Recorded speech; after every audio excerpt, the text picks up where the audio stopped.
బులెటిన్లో మరో breaking news చూస్తున్నాం. ఏపీ ముఖ్యమంత్రి నారా చంద్రబాబు నాయుడు నెల్లూరు జిల్లా ఆత్మకూరులో పర్యటించనున్నారు. నెల్లూరు పాలెంలోని గిరిజన కాలనీలో పింఛన్లను పంపిణీ చేయనున్నారు. లబ్ధిదారులను కలిసి వివరాలు అడిగి తెలుసుకోనున్నారు. ఇక కొద్దిసేపు వారితో ముచ్చటించనున్నారు.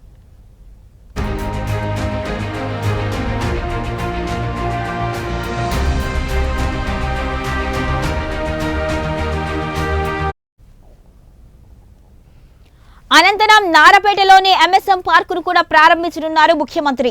రాష్ట్రంలో 11 నియోజకవర్గాల్లో పారిశ్రామిక పార్కులను అభివృద్ధి చేయనున్నారు. ప్లాటెడ్ ఫ్యాక్టరీ కాంప్లెక్స్లను కూడా చంద్రబాబు ప్రారంభించనున్నారు.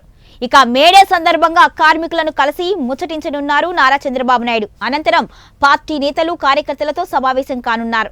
అమరావతికి బయలుదేరి వెళ్లనున్నారు. ఈ కార్యక్రమం అనంతరం ఇక ముఖ్యమంత్రి చంద్రబాబు పర్యటన కోసం జిల్లా అధికార యంత్రాంగం ఏర్పాట్లు చేసింది. పోలీసులు భారీ బందోబస్తును ఏర్పాటు చేశారు.